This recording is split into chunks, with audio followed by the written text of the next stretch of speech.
কৃষ্ণরূপী গণেশ কিন্তু খুবই সুন্দর লাগছে, জাস্ট অসাধারণ লাগছে। এখানে কিন্তু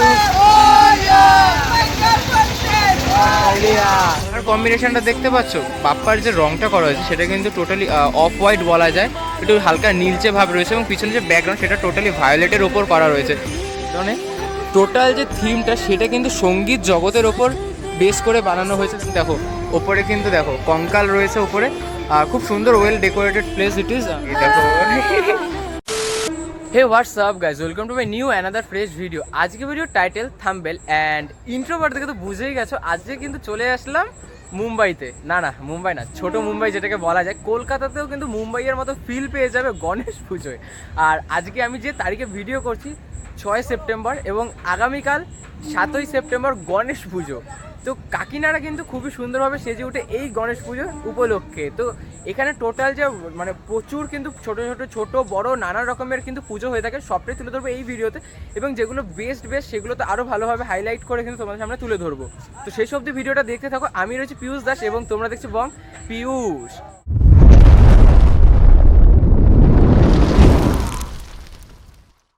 তো বেশি দেরি না করে শুরু করছি আজকের ভিডিও। তো আমি এই মুহূর্তে স্টেশন চত্বর থেকে একটু দূরে আছি, কিন্তু ভিডিওটা শুরু করছি একদম স্টেশনের সামনে থেকে। তো চলো শুরু করি। আমি একদম কাকিনাড়া স্টেশনে 1 নম্বর প্ল্যাটফর্মের গায়ে লাগোয়া আছে টিকিট কাউন্টার রয়েছে, সে পাশ দিয়ে বেরিয়ে আসলাম। আর এ পাশ দিয়ে তোমরা দেখতে পাচ্ছ কাকিনাড়া সাইনবোর্ডটা। এখান থেকে তোমরা একদম সোজা চলে যাবে, তাহলে কিন্তু তোমরা যে এখানের যে মূল যে পুজো প্রাঙ্গণগুলো এখানে কিন্তু এগোই অ্যান্ড ভিডিওটা কন্টিনিউ করি। এই সামনেই কিন্তু রয়েছে হচ্ছে কাকিনাড়া স্টেশন। অ্যান্ড এই কাকিনাড়া স্টেশন থেকে যখন তোমরা এদিকে হেঁটে আসলে এই 3 মাথা মোড় বললেই ভালো, এদিকে চলে যাচ্ছে নৈহাটি। আর এই পাশে যে দেখো এই যে পুলিশ এখানটা যে রয়েছে এই জায়গাটা, এখান দিয়ে আমরা হচ্ছে বাদিকে হেঁটে যাবো। এখান দিয়ে হাঁটলেই কিন্তু টান দেখতে পাবো সারি সারি কিন্তু গণেশ পুজো রয়েছে। পাশ দিয়ে আসার সাথে কিন্তু এখানে দেখতে পেলাম আই লাভ ভাটপাড়া। আর এই পাশেই রয়েছে কিন্তু ভাটপাড়া পুলিশ স্টেশন। এদিক দিয়ে তোমরা ক্রমশ আগিয়ে যাবে সামনের দিকে এগোতে থাকি। আমরা এই মুহূর্তে ভাটপাড়া পুলিশ স্টেশন থেকে এগিয়ে আসলাম। আর এদিকে এগিয়ে আসতে যেটা আমরা দেখতে পাচ্ছি, এই যে দেখো একটা ব্যানার রয়েছে, ঠিক তার অপোজিটেই কিন্তু এইখানে দেখতে পাচ্ছি কিন্তু পুজোর একটা মণ্ডপ বুঝতে। এবং যেহেতু আজকে আমি যেদিন ভিডিও করছি আজকে 6 সেপ্টেম্বর, অর্থাৎ আগামীকাল কিন্তু গণেশ পুজো। এবং তোমরা যেদিন ভিডিওটা পাচ্ছ সেদিন অলরেডি গণেশ পুজো চলে এসেছে। তো টোটালি পরিক্রমার ভিডিও এটা হতে চলেছে, তোমরা কিন্তু এখানে চলে আসো। আর এখান দিয়ে যদি তোমাদেরকে ঠাকুরটা এখনই একবার দেখিয়ে দিই, তাহলে এখান দিয়ে দেখো এই দিক থেকে যদি আমরা ওই পাশে চলে যাই, দেখো আমরা যদি ঠাকুরের প্রতিমা যদি তোমাদেরকে দেখাই, তাহলে কিন্তু দেখো এই যে ঠাকুরের প্রতিমা কিন্তু খুব সুন্দরভাবে কিন্তু প্রস্তুত। এবং সামনে এখন একটা মই রয়েছে বলে আমরা সেভাবে দেখতে পাচ্ছি না, তবে কালকে যখন তোমরা আসবে তখন কিন্তু খুব সুন্দরভাবে কিন্তু জায়গাটাকে প্রস্তুত দেখতে পাবে। আর ঠাকুরটা কিন্তু খুবই মনোমুগ্ধকর কিন্তু হয়েছে। দেখো কালারটা দেখেছো, এখনও কিন্তু কাজ চলছে এবং ব্যাকগ্রাউন্ডটা জাস্ট অসাধারণ কিন্তু এই মণ্ডপটা দেখলে। অ্যান্ড এই মণ্ডপ থেকে এপাশে বেরিয়ে আসলে এইখানে কিন্তু দেখতে হবে কৃষ্ণরূপী গণেশ। দেখো কৃষ্ণরূপী গণেশ কিন্তু খুবই সুন্দর লাগছে, জাস্ট অসাধারণ লাগছে। কিন্তু কালারটা দেখো টোটালি অসাধারণভাবে কিন্তু সাজিয়ে তুলেছে এবং খুব ছোট্টের ওপর এত সুন্দরভাবে যে প্রস্তুত করেছে সেটা কিন্তু জাস্ট আমাদের সকলের মনোমুগ্ধকর এবং সকলের কিন্তু দৃষ্টি আকর্ষণের জন্য কিন্তু যথেষ্ট অসাধারণ লাগছে কিন্তু। জাস্ট একবার দেখো এই মুহূর্তে দেখো এখানে কিন্তু সারি কিন্তু লাইটিংয়ের গেট রয়েছে আমরা সামনে দেখতে পাচ্ছি। এবং আমরা এদিক দিয়ে সামনের দিকে এগিয়ে যাবো এবং এইখানেই কিন্তু আমরা দেখতে পাবো হচ্ছে মানিকপীর যুবক সংঘ, কাকিনাড়া মানিকপীর যুবক সংঘের যে গণেশ পুজো তার আগের বছর মানে 2023-এ এখানের থিম ছিল হচ্ছে বুর্জ খালিফা। এবং 2024-এ কী রয়েছে সেটা দেখতে জাস্ট শেষ অবধি ভিডিওটা দেখতে থাকো এবং আমরা সামনের দিকে আরও এগিয়ে যাই। অনেকটা পুজো দেখাবো, তার মধ্যে যেহেতু আজকে একদিন আগে এসেছি তো সেই জন্য কিন্তু আমরা এখানে অনেক বাপ্পাকে তাদের পুজো মণ্ডপে যেতে দেখছি। দেখো এইখানে কিন্তু দেখো এখন কিন্তু বাপ্পাকে কিন্তু নিয়ে যাওয়া হচ্ছে তার পুজোর প্রাঙ্গণে। তো চলো আমরাও তার পিছন যেতে থাকি। সামনেটা দেখতে পাচ্ছ ওখানে হচ্ছে মানিকপীর যে যুবক সংঘ তার যে পুজো প্রাঙ্গণ সেটা, এবং তার যাওয়ার আগেই কিন্তু ব্যানার দেখতে পাচ্ছি সার্বজনিক শ্রী শ্রী গণেশ পূজা ছট সেবা সমিতি। আর এর যে পুজো প্রাঙ্গণ সেটা হচ্ছে এটা। এখানে কিন্তু খুব সুন্দরভাবে কিন্তু ডেকোরেট করা রয়েছে, দেখো রাক্ষসের মুখ করা রয়েছে। এবং এখান দিয়ে আমরা মূল পুজো প্রাঙ্গণের দিকে অগ্রসর হব।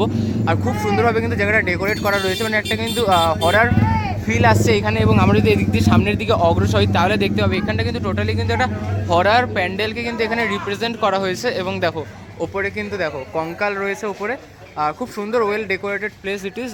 আর এখান থেকে যদি আমরা একটু ভেতর দিকে এগিয়ে যাই, দেখো টোটালি কিন্তু একটা এরকম গুহার মধ্যে দিয়ে কিন্তু আমরা যে প্রবেশ করার যে ফিল সেটা এনজয় করতে পারবো। এবং এখান দিয়ে আমরা এগিয়ে যাব যতটা তাহলে হয়তো আমরা মূল যে পুজো প্রাঙ্গণ সেখানে প্রবেশ করব। এবং দেখো এই জায়গাটা বেশ অনেকটা কিন্তু লেন্দি ওয়ে কিন্তু এই জায়গাটা করা হয়েছে, অর্থাৎ যারা দর্শনার্থীরা আসবে তারা কিন্তু খুবই মানে কোনোভাবে কিন্তু বোর ফিল করবে না। এবং আমরা যদি এদিক দিয়ে একটু যদি প্রবেশ করে যাই তাহলে কিন্তু এখানে একদম মূল পুজো প্রাঙ্গণে চলে আসলাম। এবং এখানে আমরা দেখতে পাচ্ছি দেখো বাপ্পা চলে এসেছে তার মূল পুজো প্রাঙ্গণে। এবং মাথায় যদি দেখা দেখো বেশ সুন্দরভাবে কিন্তু পিছনে যে চালচিত্রটা রয়েছে খুব সুন্দরভাবে ফুটিয়ে তোলা হয়েছে। এবং চারিদিকটা দেখো জাস্ট অসাধারণ কিন্তু, মানে এই যে থার্মোকল দিয়ে কিন্তু এরকম যে নরকঙ্কালগুলো রয়েছে সেগুলোকে রিপ্রেজেন্ট করা হয়েছে। এবং দেখো খুব সুন্দরভাবে কিন্তু জায়গাটা সেজে উঠেছে।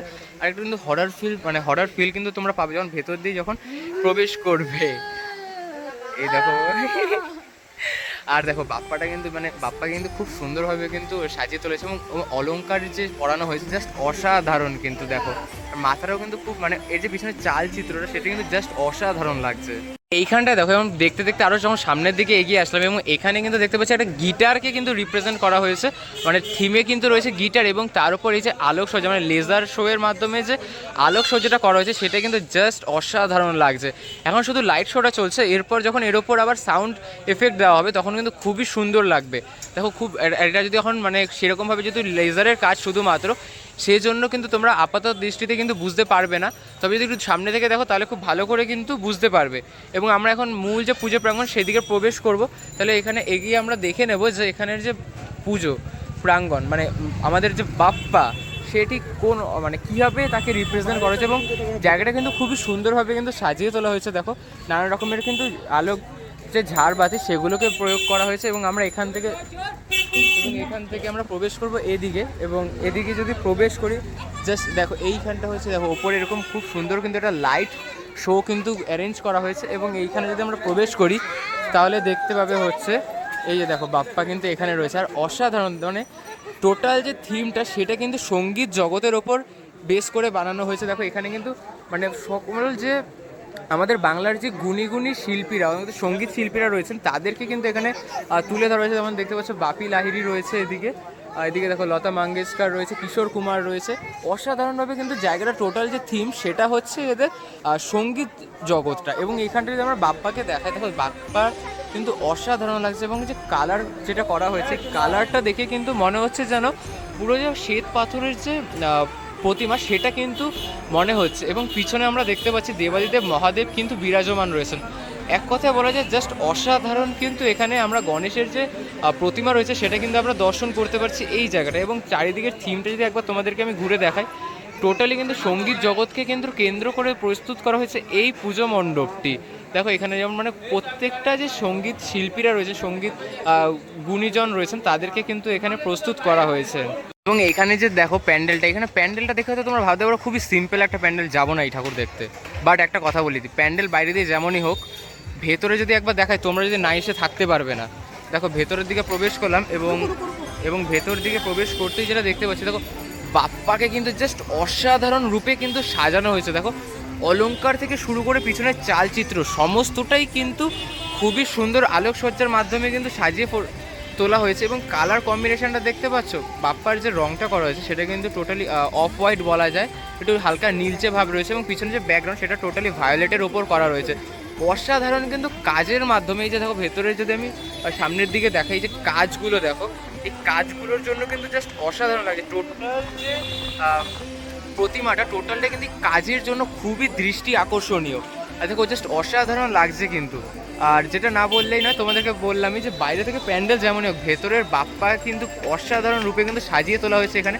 আর জাস্ট অসাধারণ মানে একটাই কথা যেটা বারবারই আসছে মুখের মধ্যে, মানে দেখে কিন্তু মন প্রাণ সমস্ত কিছু কিন্তু সম্পূর্ণরূপে জুড়িয়ে যাবে। এবং এই মুহূর্তে হচ্ছে আমরা মানিকপীর যে জীবক সংঘ তার সামনে চলে আসলাম। এবং এইখানের এই বছরের যে থিম গত বছর কিন্তু এখানে আমরা দেখে নিয়েছিলাম হচ্ছে বুর্জ খালিফা, এবং 2024 আমরা এখানে দেখতে পাবো হচ্ছে আদিযোগী। এই মুহূর্তে কিন্তু আলোকসজ্জাটা সেভাবে নেই, তবে পরবর্তীতে অর্থাৎ তোমরা যখন কালকে আসবে তখন কিন্তু আলোকসজ্জা খুবই সুন্দরভাবে কিন্তু জায়গাটা ফুটিয়ে তুলবে। আর এখন যদি আমরা একদম মূল যে পুজো প্রাঙ্গণ অর্থাৎ পুজো প্রাঙ্গণের দিকে যদি আমরা এগিয়ে যাই তাহলে দেখতে পাবো এখানে কিন্তু বাপ্পা ইতিমধ্যে এসে উপস্থিত। এবং এইখানের বাপ্পার দেখো মুখটা যদি একবার তোমাদেরকে দেখাই, এখানে কিন্তু বাপ্পার যে মুখ সেটা কিন্তু এখনও সাদা ধুতি দিয়ে ঢাকা রয়েছে এবং ইন্টেরিয়ারের কাজটা যদি একবার তোমাদের সামনে দেখায়, ইন্টেরিয়ার কাজটা কিন্তু বেশ সুন্দরভাবে কিন্তু ফুটিয়ে তোলা হয়েছে এবং ওপরে দেখো আলোকসজ্জা থেকে শুরু করে সমস্ত কিছু। আলোকসজ্জা যে ঝাড়বাতি রয়েছে তার পিছনে কিন্তু আমরা ব্যাকগ্রাউন্ডে দেখতে পাচ্ছি যে সোলার কাজ, সেটা কিন্তু খুব সুন্দরভাবে প্রস্তুত করা রয়েছে এবং তার চারিদিকে এই জায়গাগুলো দেখছো, এই যে ডিজাইনগুলো, এই যে কাপড়ের ওপর তার ওপর যে থার্মোকলের যে কাজটা, সেটা কিন্তু খুবই সুন্দর লাগছে। এবং আমরা যদি একদম মূল পুজো মানে আমাদের বাপ্পার দিকে যদি একটু ভালো করে নজর রাখি তাহলে দেখতে পাবো এইখানে কিন্তু দেখো বাপ্পার যে মুখশ্রী সেটা কিন্তু এই মুহূর্তে সাদা ধুতি দিয়ে ঢাকা রয়েছে এবং এখানে সামনে কিন্তু আমরা বজরং বলিকেও দেখতে পাচ্ছি এবং কিন্তু দেখতে পাচ্ছি সুবিশাল একটা কিন্তু আলোর যে গেট মানে লাইটিংয়ের গেট দেখতে পাচ্ছি এবং এখানে কিন্তু ঘড়ি প্রস্তুত করা হয়েছে লাইটিংয়ের মাধ্যমে। এবং আমরা এখানে যদি সামনের দিকে এগিয়ে যাই তাহলে কিন্তু এখানেও বেশ সুন্দর সুন্দর কিন্তু আমরা অনেক পুজো কিন্তু দেখতে দেখা হচ্ছে ভাটপাড়া পৌরসভা রয়েছে, এই যে ভাটপাড়া পৌরসভা, এবং আমরা এখান দিয়ে চলে আসলাম। আর এইখানে কিন্তু একটা দেখো সুবিশাল জলাশয় রয়েছে সামনে, আর এইখানেই কিন্তু হচ্ছে সুবিশাল এখানেই হচ্ছে কিন্তু সুবিশাল মেলার সাথে গণেশ পুজো। দেখো প্যান্ডেলটা কিন্তু খুবই সুন্দর লাগছে, একদম টোটালি হোয়াইট কালারের ওপর কিন্তু প্রস্তুত করা হয়েছে এই প্যান্ডেলটি এবং ভেতরে বাপ্পা এসছে কিনা একটু ডাউট হচ্ছে, কারণ এখানে তো দেখতে পাচ্ছি না। তো আমরা একদম ভেতর অবধি যাই না, তোমরা ভিডিওটা দেখো, অলরেডি ভিডিওর এন্ডিং পর্যায়ে চলে এসছো, তো আর একটুখানি ধৈর্য ধরে দেখে নাও। আর এইখানে কিন্তু তোমরা একটা মেলাও কিন্তু উপভোগ করতে পারবে, মানে মেয়েদের জন্য বেশ ভালো জায়গা, কারণ এগুলো তো মেয়েদের জন্য, ছেলেদের জন্য আবার এসব কোনো কিছু কাজের নয়। ছেলেরা আসবে, দেখবে, চলে যাবে, আর মেয়েদের এই খাবে সেই খাবে, কেনাকাটি অনেক ব্যাপার আছে। দেখো এখানে কিন্তু খুব সুন্দরভাবে কিন্তু মেলা সেজে উঠেছে। এই যে জায়গাটা দেখতে পাচ্ছি, এটাকে আমরা আগে মানে ছোটোবেলায় আমি যখন ছিলাম আমাদের ওখানে আসতে ঝুলনে, তো ওটার নাম কিন্তু মরণকূপ, মানে ভেতরে আর কি গাড়ি রাইড করা হয়, মানে ওই যে সেটা রয়েছে মানে বডিটা, ওই বডিতে হচ্ছে তারা কার রাইড করেন। অ্যান্ড এখানে ড্র্যাগন রয়েছে, এখানে ফাস্টফুড শপ রয়েছে, ওপাশে তোমার নানা রকমের রাইড রয়েছে, অত নাম আমি জানি না। আর এখান থেকে একদম যদি মূল পুজো প্রাঙ্গণের দিকে যদি অগ্রসর হই তাহলে দেখতে পাচ্ছি এখানে কিন্তু খুব সুন্দরভাবে কিন্তু সাদা রঙের ওপর পুরো প্যান্ডেলটা প্রস্তুত, এবং এর ওপর যদি আর রং বেরঙের যদি এখানে যদি এখন রং বেরঙের যদি তোমার আলোকসজ্জা যদি করা হয় তাহলে কিন্তু অতীব সুন্দর লাগবে। এবং আমরা মূল যে পুজো প্রাঙ্গণ সেদিকেও প্রবেশ করবো। তো চলো এবার সরাসরি মূল পুজো প্রাঙ্গণে প্রবেশ করি। দেখো এইখানে কিন্তু আমরা দেখতে পাচ্ছি এই যে ইন্টেরিয়ারের যে কাজ, এখানে কিন্তু নানা রকমের কিন্তু দেবদেবীর যে মূর্তিগুলো রয়েছে সেগুলো দিয়ে কিন্তু খুবই সুন্দরভাবে সাজানো হয়েছে। আর এখানে দেখো হোয়াইট কালারটা কিন্তু এবার খুবই সুন্দর লাগছে, তখন বাইরে দিয়ে কেমন ম্যাট ম্যাটে লাগলো, এখন কিন্তু খুব সুন্দর লাগছে। এবং যদি আমরা এখানটা হচ্ছে বাপ্পাকে দেখবো, তবে এখনও অবধি বাপ্পা এসে উপস্থিত হননি, অন দ্য ওয়ে রয়েছেন, যেহেতু এখনও কিন্তু কিছুটা সময় বাকি রয়েছে বাপ্পার পূজিত হবার। তো ওপরটা কিন্তু খুবই সুন্দরভাবে কিন্তু সাজিয়ে তোলা হয়েছে। দেখো খুব মানে এই যে কাজগুলো করা হয়েছে, কাজগুলো কিন্তু অসাধারণ কিন্তু কাজ করা হয়েছে, সেই সাথে এরকম একটা আলোকসজ্জা জাস্ট মাইন্ড ব্লোয়িং। এবং দেখো যেটা বললাম খুবই সুন্দরভাবে কিন্তু ভেতরে নানা রকমের দেবদেবীদের যে মূর্তি সেটা কিন্তু এখানে রাখা রয়েছে। তো কেমন লাগলো ভিডিওটা সেটা অতি অবশ্যই কমেন্ট করে জানাও। তো আজকে ভিডিওটা এই অবধি, দেখা হচ্ছে নেক্সট ভিডিওতে। Tata, take care.